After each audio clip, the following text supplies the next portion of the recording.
Hello everyone, my name is Zenitsu and I'm back with another Digimon video. So today is going to be my grand box opening video. So I did get a good amount of Digimon Liberator product between the starter decks and the booster boxes. So I got 2 of each starter deck because, you know, the 2 deck rule is a thing. If you want more information about these starter decks and how to upgrade them, I either have those videos already made or am currently making them. So please refer to those videos if you actually want to know more about the starter decks and what my overall thoughts are on the product. And on top of that, I do have some Liberator booster boxes that I'm going to be opening. So I kind of already went ahead and opened the starter decks just so you could kind of see a general breakdown on what is in the starter decks. And I think for where the secondary market is on the starter decks, the majority of the value is not on the actual deck itself. More of the value is just going to be in the training promos that they come in beautiful foil alt art. Each one is going to be having different arts, more so focused about the main character of the different starter decks. So Arisa and Shumon are going to be the primary focus on the ones that are going to come inside of the Fable Waltz starter deck. And when it comes to the starter deck for Zephica and Guardian Vortex, the alt arts are going to be more focused on Shoto and Pteramon. So it's nice that the starter decks do come with these cards. Unfortunately, it does kind of, like, it's a good thing and a bad thing because these cards are really strong cards and it's nice to have easier access at them because they're inside of the starter deck. So you just buy enough of the starter deck and you should have a full playset between 2 copies of the Zephica and 2 copies of the Syndromon starter decks. And that way it allows players to easily have access at these cards, even though these cards, I was hoping that the price would fall because now they're in starter decks and starter decks are readily available, but they're not. And that's kind of what's making the bulk of the value when it comes to the actual starter decks itself. So that's kind of interesting. So that way, if you don't necessarily care about them, the singles of the starter decks are going to actually be a lot cheaper than they usually are. So that way you are reasonably able to just buy one starter deck and then just buy a couple of the singles, and you're basically good to go with the deck without spending a butt ton of money to fully upgrade it, just because fully upgraded, the decks can be a little bit on the more expensive side just because of some really high in demand and reasonably powerful cards. So the interesting thing to note is with the Syndromon starter deck, Syndromon from the starter deck is actually the worst of the 2 Syndromons compared to the one inside of EX07, but Zephica is actually the stronger one compared to the one inside of the booster box. So that is just one interesting thing to note, and don't feel like you need to get all of the new cards if you're just buying singles, because the only like really important ones that you're going to need is going to be Shumon and Shumon, just because these only come in 2s, and these are really needed and really good cards for what the deck is trying to do and accomplish. So the Syndromon for, again, this deck isn't in the mandatory 4 of, and neither is the level 5. So don't ever feel like you're pressured into buying the full thing. It's just if you're already buying 2 copies, then you're just already going to have a full playset, which isn't necessarily needed. And the same type of thing is like said with the Zephica starter deck, except Zephica is the good one, so you probably would want to have a little bit more on the Zephicas, but the Galemons are going to be one of the most important cards on top of the Pteramon, which is also a really decent card to have just because it's going to act as like your good consistency or search engine. So these are going to definitely be mandatory 4 ofs. The Zephica is probably going to be a good 3 of, or maybe 4 of, depending on how you build the deck. And the Grand Gale, just like the level 5, is usually a 2 of because the good ones are going to be inside of the Liberator booster box. Then when it comes to some information in regards to the Liberator booster box, I did already open one of the 4 that I had. I do apologize for that, But generally, the breakdown between EX sets and normal sets are different just because it is a smaller overall set in terms of the different cards inside of it. So your average breakdown is going to be 3 alt arts. Usually the alt arts are going to be indicated with the little star next to the rarity. Then you're going to be getting 6 base art SRs. So this is going to be a change compared to normal booster boxes where you get 7. You also tend to get 1 less alt art, so that generally would be where the difference is. And then with EX sets, you have about a 50-50 chance if you're going to be getting a secret rare or not in terms of a base art secret rare. An alt art secret rare just counts as an alt art. And then this set has a little bit of extra added value into it, where you do actually have a foil common and uncommon card. So that is kind of cool. I don't know if each box is going to have just 1 foil common and 1 foil uncommon. I'm pretty sure people down in the comments will tell me, and I'll probably observe if it is that way when I'm opening more of my booster boxes. So it's interesting that they're trying to add a little bit extra value to what is in these booster boxes, because right now in the secondary market, the singles are not necessarily doing super hot. If I was actually trying to evaluate this box in terms of actual value, it's not looking very good, considering the majority of my super rares are already like $5 or below, and only a few of them are of value, which is about $10 each. Then when it comes to the alt arts, these are usually the more swingy parts, where you could have some really bad alt arts, and those are basically duds, adding not really much of any value, and you could have some decent alt arts. So I think like right now as they're recording this, Shoto's about 30, Shushumon's about like 12 or 15, and Tolakmon is probably about 5 at best. So in terms of the alt art value, it only comes out to be, let's just round it up and say about $50, then $10 for the good SRs, so I'm already about $70 worth of value, and then these are maybe a combined total of another 10, so I'm about 80, and then I don't exactly know where these are as of right now, so they could be actually pretty expensive considering there's not a whole lot of them, and if there are specific ones that people are chasing, those are going to have the higher price tag. So if I were to just evaluate this box just in a rough estimate without really looking or trying, it's probably going to be about $90 for just this type of a box. It could be a little bit worse if the alt arts were worse, or if the super rares were worse.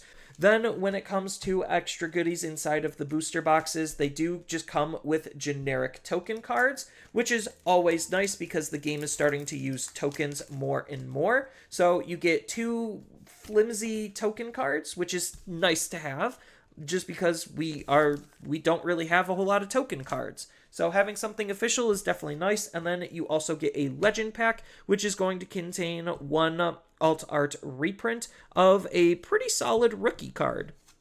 So overall, not entirely that bad of value. It's just the nature of EX sets, they tend to be lower value overall. But the EX sets do have the positivity of being new player friendly, because they give you lots of decks to easily build towards out of just what's inside of the set, especially since this set also comes with some starter decks that you want to try to pick up to play as a newer player. So out of a fresh box, you could see here's your tokens, here's your legend pack. So now we get into the actual meat and potatoes of the video, which is going to focus on actually opening up the product. So as per usual, I'll just go relatively slow the first time around and speed up when it comes to the others, because by 1 booster box, you should have already seen the majority of the cards that are inside of it when it comes to the lower rarity cards. So now I'll just stop yapping and start opening.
So overall, box 2 is a little bit better than what I opened in my box 1. The SRs are a little bit of higher quality. I don't necessarily know how the foil uncommons or commons kind of work. It does seem like it is a foil common or uncommon.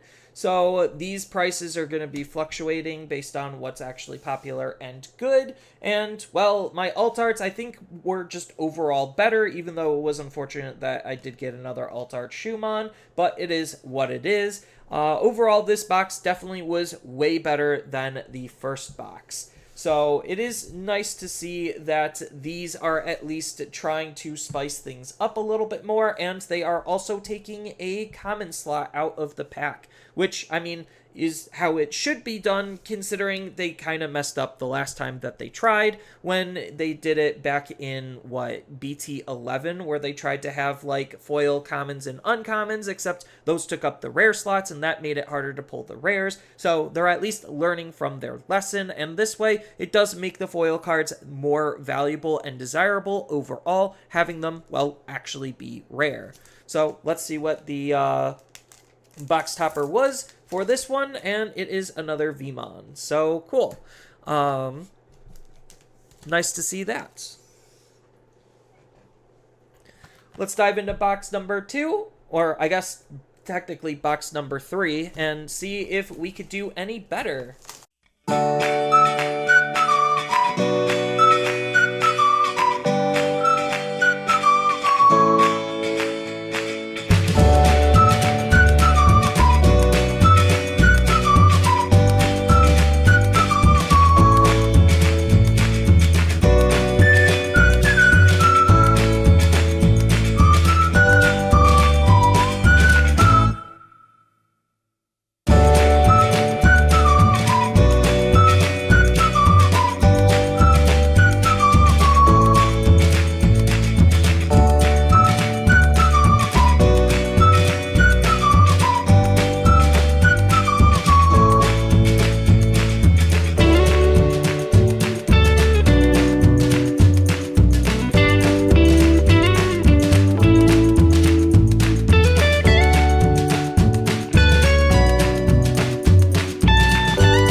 Alright, all in all, still not too bad. Not anything insane as of right now. I am kind of losing on the 50-50s on getting a bonus secret rare, but I mean, so far 2 alt arts is pretty decent for what it is.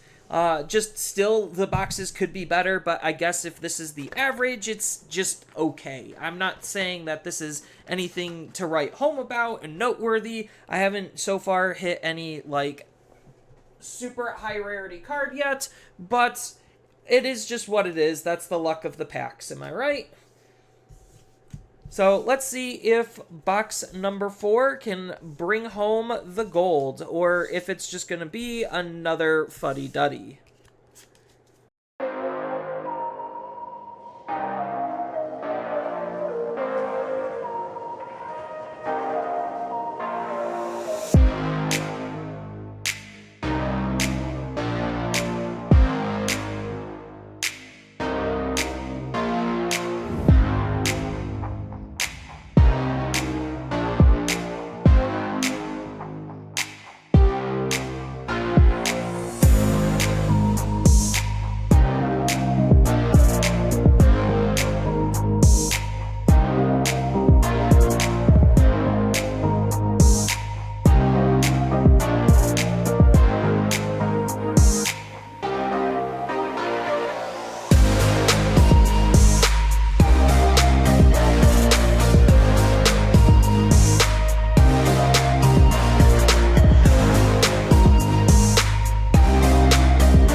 there you have it. So, feel-wise, these boxes didn't really feel that great to open. It was nice seeing, like, foil commons and uncommons and all that stuff, but, like, I don't know, it's just my pool, and it wasn't that great. I can't necessarily say that I'm gonna have the same experience as everyone else, but it just didn't exactly feel like this was the greatest set in the world to me. I didn't hit any additional I didn't hit any additional secret rares, which always kind of feels bad, just because, you know, you always want that extra surprise, and it just never showed up. I didn't get any chase cards, but those are usually like 1 or 2 per case.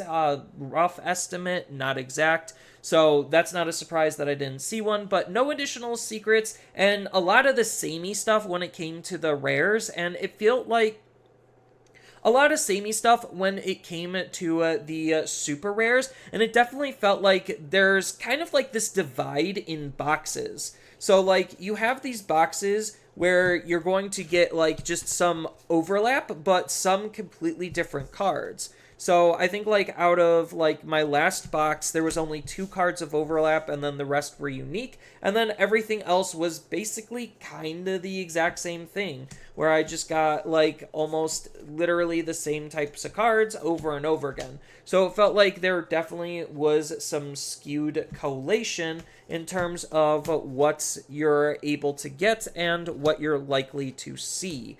So I'm going to do a nice full breakdown here in just a second as I organize and do my splits.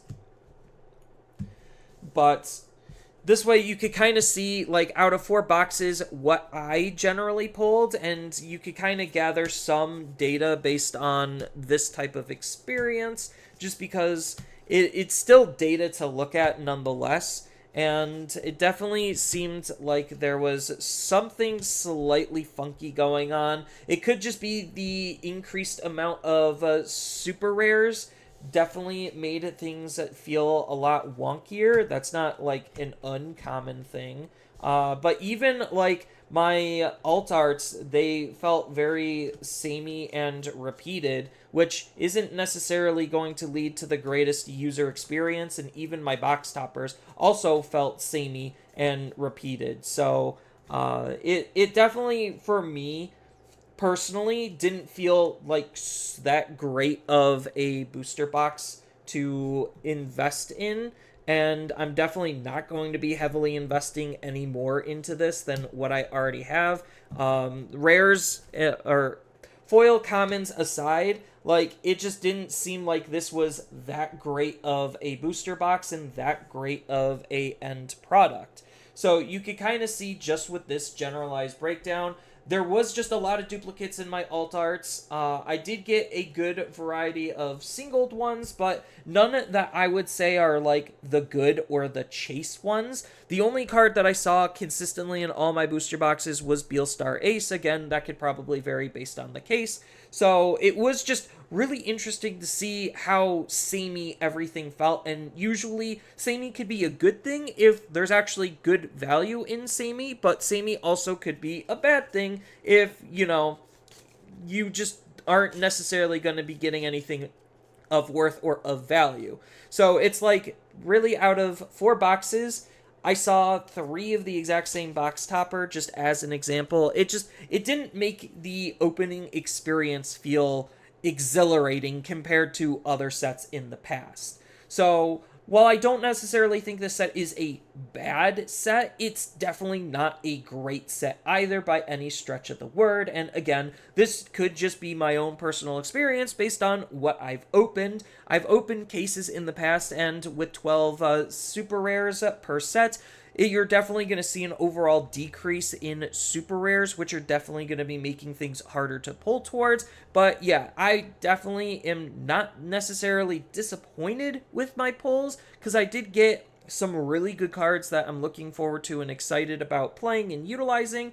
But in terms of, like, the end result, it definitely is something to be desired, and I definitely don't think the value is actually there, especially for $100 a booster box. Luckily, my LGS on pre-order let me order it for about $85, so I wasn't that much in the hole compared to where I could have been if I was definitely overspending on this type of a product. So maybe in the future, Digimon's booster box prices will go back to something normal, and then the price and the market will try to stabilize. But I'm not a huge fan of 12 super rares, and EX sets in general aren't necessarily that great unless you're looking to play some of the specific decks from the set. Like, you have Dark Dragons, you have Three Musketeers, you obviously have the Liberator upgrades, you have Lilithmon that could upgrade Demon Lords or just be her own deck. You have the start of Ice, and you also have a little bit of Nature Spirits, and the Hina Dragons also get some support. So it's not like it's bad, it's just not anything too exciting, and meta-wise, most of these cards and most of these decks probably aren't going to be doing anything, which is the only unfortunate part. So this was definitely a really fun, interesting experience just to see what each set holds and what each set does a little bit differently compared to others, and kind of see where Bandai chooses to learn and grow from. So that's all I really have for this video. Feel free to tell me your thoughts down in the comments below, and if you enjoyed this video, make sure to leave a like and subscribe, and with that, I hope to see you in the next video.